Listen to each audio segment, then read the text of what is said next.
F of x equals to cos x এই ফাংশনটার জন্য আমরা টেইলর সিরিজ এক্সপেনশন করব এন ইকুয়ালস টু 0 থেকে 4, অর্থাৎ 0 অর্ডার ডেরিভেটিভ থেকে 4th অর্ডার ডেরিভেটিভ পর্যন্ত আমরা এই ফাংশনটার জন্য টেইলর সিরিজ এক্সপেনশন করব।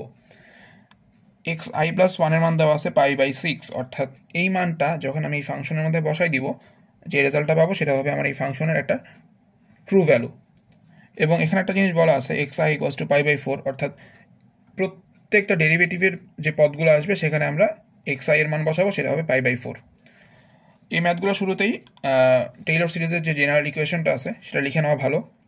তো জেনারেল ইকুয়েশনে দেখা যাচ্ছে যে একটা এইচ নামের একটা পার্ট আসছে। সে এইচ জিনিসটা কি?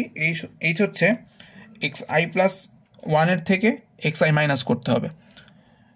এক্স আই প্লাস 1 এবং এক্স আই এই দুইটা প্রশ্নে বলে দেওয়া থাকবে। তো এইখানে বলে দেওয়া আছে হচ্ছে এক্স আই প্লাস 1 হচ্ছে π/6 এবং এক্স আই হচ্ছে π/4। সো দুইটা মাইনাস করার পরে এইচ এর মান পাওয়া গেছে -π/12। এবং প্রথমে যেটা বলছিলাম যে এই π/6কে আমি যদি এখানে বসাই তাহলে যে মানটা পাবো সেটা হবে ট্রু ভ্যালু। সো সেমভাবে এখানে করছি, এখানে ট্রু ভ্যালুটা আসছে √3/2। এই √3/2 কেউ এরকম বসাতে পারে, কেউ এটাকে দশমিকে নিয়ে দশমিক মানটাও বসাতে পারে। দশমিকে আবার কেউ দশমিকের পরে 4 ঘর 5 ঘর 6 ঘর ইচ্ছা মতো নিতে পারে। তো যে যেরকম খুশি নিতে পারে, সমস্যা নাই। তো মানের একটু ডিফারেন্স আসবে, বাট সব অ্যান্সারই আসলে ঠিক। ওকে, এখন প্রশ্ন হচ্ছে টেইলর সিরিজ এক্সপেনশনে আমরা আসলে কি করি। এই যে আমি ট্রু ভ্যালুটা বের করছিলাম এই ফাংশনটার, এই যে প্রত্যেকটা পদ, এই পদগুলা প্রথম যে পদটা ছিল এই পদটা ট্রু ভ্যালুর খুব কাছাকাছি ছোট একটা মান। এর পরের পদটা যখন ওর সাথে অ্যাড হয় সে ট্রু ভ্যালুটার আরও একটু কাছে যায়। এর পরেরটা যখন অ্যাড হয় সে আরও একটু কাছে যায়, অর্থাৎ প্রথম যে মানটা সেটা ট্রু ভ্যালু থেকে যথেষ্ট দূরে থাকে। তো এই কারণে প্রথম যে জিরো অর্ডার যে ডেরিভেটিভটা আমরা করি সেটার মধ্যে একটা বড়সড় একটা এরর পাওয়া যায় এইটার সাথে কম্পেয়ার করলে। সো এটার সাথে যখন এই সেকেন্ড পদটা অ্যাড হয়ে যায় তখন এই ট্রু ভ্যালুর আরেকটু কাছে চলে আসে মানটা। সো তখন এররটা একটু কমতে থাকে। সো দেখা যায় যে আমাদের লেভেলে যতগুলো অঙ্ক দেয় 4th অর্ডার ডেরিভেটিভ পর্যন্ত দেয়, কারণ 4th অর্ডারে চলে যাওয়ার পর দেখা যায় যে এরর 0% চলে আসে, অর্থাৎ 4th অর্ডার পর্যন্ত নিলেই আমাদের এই ফাংশনের এই মানটা এই ট্রু ভ্যালুর মানের সমান হয়ে যায়। ওকে, এটা হচ্ছে এই অঙ্কের কনসেপ্ট। তো আমরা কি করব, যখন জিরো অর্ডার বের করব তখন আমাদের কাজ কি, জাস্ট প্রথম পদটার মধ্যে যেরকম দেওয়া আছে ফাংশন এক্স আই এর মানের জন্য এই ফাংশনটার মান কত সেটা বের করব, সেটাই হবে হচ্ছে আমার true value first zero order এর জন্য। সো বুঝে যাচ্ছে এখানে একটা বড়সড় এরর আসবে। তো আমরা কী করছি, আমরা হচ্ছে এই এক্স আই এর মান ছিল π/4, তো cos π/4 এর মান বের করছি 1/√2। তাহলে জিরো অর্ডারের জন্য জাস্ট এতটুকুই মান। তো আমরা পরে দেখতে পারছি যে আমাদের এরর বের করতে বলছে, কোশ্চেনে বলে দেওয়া ছিল যে 2% রিলেটিভ এররটাও বের করতে হবে। সো এররের সূত্র কি, যে ট্রু ভ্যালু থেকে আমার যে অ্যাপ্রক্সিমেট ভ্যালুটা বের হয়েছে যে এইটা মাইনাস করবো ট্রু ভ্যালু থেকে এবং divided by true value into 100%। অবশ্যই মডুলাস দিতে হবে, কারণ মাইনাস চলে আসলে সেই মডুলাস দিলে মাইনাসটা চলে যাবে। তো √3/2 minus 1/√2 divided by √3/2 into 100%। Error আসছে 18.35%। এখন কেউ যদি এখানে √3/2 বা 1/√2 এগুলোর দশমিক মান নিত তখন হচ্ছে এই এররের মানে কম বেশি আসতো। সো প্রথম যে স্টেপ অর্থাৎ জিরো অর্ডারের ডেরিভেটিভ করার পর, মানে জিরো অর্ডারের জন্য এই ফাংশনটার মান আসছে 1/√2 এবং ট্রু ভ্যালুর মান ছিল √3/2। সো আমি এরর পাইছি 18.35%। এখন আমাকে ফার্দার আগাইতে হবে। সো n = 1 মানে হচ্ছে ফার্স্ট অর্ডার ডেরিভেটিভ।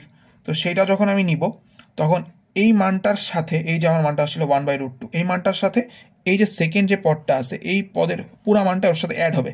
অ্যাড হওয়ার ফলে কী হবে, এই মানটার আরেকটু কাছাকাছি যাবে। সো তখন এরর আরেকটু কমবে। ফার্স্ট অর্ডারে আমাদের কী করতে হচ্ছে, এই ফাংশনটাকে একবার ডেরিভেটিভ করতে হচ্ছে। অর্থাৎ একটা জিনিস এখান থেকে ক্লিয়ার যে টেইলর সিরিজের ম্যাথ যখন আসবে তখন আমাদেরকে ডিফারেন্সিয়েশন পারতে হবে। অর্থাৎ যেই ফাংশনটা বলে দিবে সেটাকে 3-4 বার ডিফারেন্সিয়েট করতে হবে। আমার যতগুলো স্টেপ বলে দেয় অতবার ডিফারেন্সিয়েট করতে হবে। সো কেউ যদি ডিফারেন্সিয়েশন ভুল করে এই ক্ষেত্রে তখন তার মান অবশ্যই পুরোপুরি ডিফারেন্ট চলে আসবে। সো টেইলর সিরিজের অঙ্ক পড়ার জন্য ডিফারেন্সিয়েশন ঠিক করা মাস্ট। ওকে, তো ফার্স্ট অর্ডারের জন্য আমি কী করছি, যে ফাংশনটাকে একবার ডিফারেন্সিয়েট করছি। তো cos x কে একবার ডিফারেন্সিয়েট করলে পাওয়া যাচ্ছে -sin x। তো এইবার এই ফাংশনটার ট্রু ভ্যালু অর্থাৎ ফাংশন π/6 এর জন্য মান ইকুয়ালস টু কী হয়ে যাচ্ছে, এই আগের যে ভ্যালুটা এই যে 1/√2 এটার সাথে অ্যাড হচ্ছে এই সেকেন্ড পার্টটা অ্যাড হয়ে যাচ্ছে। তো সেকেন্ড পার্ট 8 ছিল, এইচ এর মান বসাই দিছি π/12। সো পুরো অ্যান্সার চলে আসছে 0.89222269। সো ক্যালকুলেটরে কারো একটু কম বেশি আসতে পারে। তো এবারও আমাকে কী করতে হচ্ছে, এররটা বের করতে হচ্ছে। সো এবার এরর সূত্র কী ছিল, true value minus approximate value divided by true value. So true value সবসময় সেম থাকবে √3/2, বাট অ্যাপ্রক্সিমেট ভ্যালুটা প্রত্যেক স্টেপে স্টেপে চেঞ্জ হবে। আগেরবার অ্যাপ্রক্সিমেট ভ্যালু ছিল কত, 1/√2। এবার চলে আসছে এই যে এই অ্যান্সারটা হচ্ছে এবারের অ্যাপ্রক্সিমেট ভ্যালু। সো সূত্রে বসানোর পরে এবার এরর চলে আসছে 3.03%, অর্থাৎ আগে ছিল 18%, এবার যথেষ্ট চেঞ্জ হয়েছে। অর্থাৎ আগে 18% এরর থেকে 3% এররে চলে আসা মানে হচ্ছে আমাদের যে আসল ট্রু ভ্যালুর যে মানটা, আমাদের মানটা ট্রু ভ্যালুর মানের অনেক কাছে চলে আসছে। আমরা যখন পরের স্টেপে যাবো দেখবো যে মানটা আরও কাছে চলে আসছে। এখানে একটা জিনিস বলে দেওয়া দরকার যে আমরা যেখানে পাইয়ের মান ইউজ করতেছি, সো ক্যালকুলেটরে যখন আমরা মানগুলো বসাবো অবশ্যই রেডিয়ান মোডে নিয়ে যাওয়া দরকার। তখন এই অ্যান্সারগুলো এরকম আসবে। কেউ যদি ডিগ্রি দিয়ে ট্রাই করে তখন অ্যান্সার হয়তো এরকম আসবে না। ওকে, এবার সেকেন্ড অর্ডার ডেরিভেটিভ মানে সেকেন্ড অর্ডারের জন্য কি করব, আমরা ফাংশনটাকে আরও একবার ডিফারেন্সিয়েট করব। তো মাইনাস সাইন এক্সকে ডিফারেন্সিয়েট করলে হয় হচ্ছে, সাইন এক্সকে করলে হয় কজ এক্স, আর মাইনাসটা মাইনাস চলে আসলো।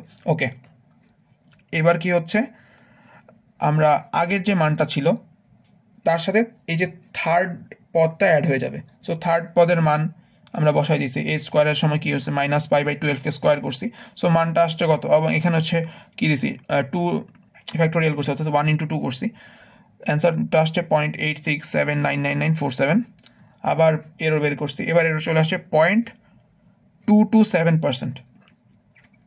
থার্ড অর্ডারের মধ্যে আরেকবার ডিফারেন্সিয়েট করছি,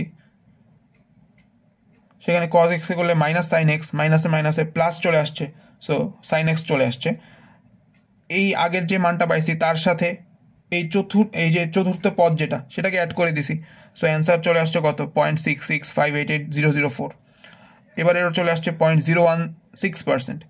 যখনই আমরা ফোর্থ অর্ডারে চলে আসছি, আবার সাইন এক্সকে আবার ডিফারেন্সিয়েট করলে পাই কজ এক্স।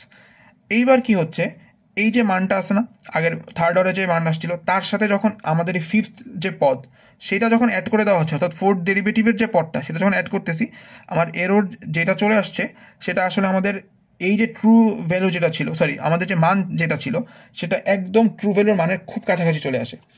আমাদের যতগুলো ম্যাথ দেয় আসলে টেইলর সিরিজের বেশিরভাগ ম্যাথে এই ফোর্থ অর্ডারে সব ফাংশনের পার্সেন্ট এররটা 0% চলে আসে। সো আমাদেরও আসছিল কত, 0.00006% টাইপের।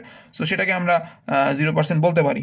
তো এই কারণেই আমাদের আসলে ফোর্থ অর্ডার পর্যন্তই দেয়, কারণ এই অর্ডার আসার পর্যন্ত পরে 0 হয়ে যায়। তো একটা জিনিস বুঝতেছি যে যত অর্ডার আমি আগাচ্ছি আমার এররটা ট্রু কমতেছে এবং আমাদের মানটা ট্রু ভ্যালুর কাছাকাছি যাচ্ছে। সো ফোর্থ অর্ডারে আসার পর আমাদের যে মান আর ট্রু ভ্যালুর যে মান ছিল সেটা প্রায় মিলে গেছে, এই কারণে এরর চলে আসছে 0%। অর্থাৎ আমাদের টেইলর সিরিজ এক্সপেনশন এই ফাংশনের জন্য এখানেই শেষ।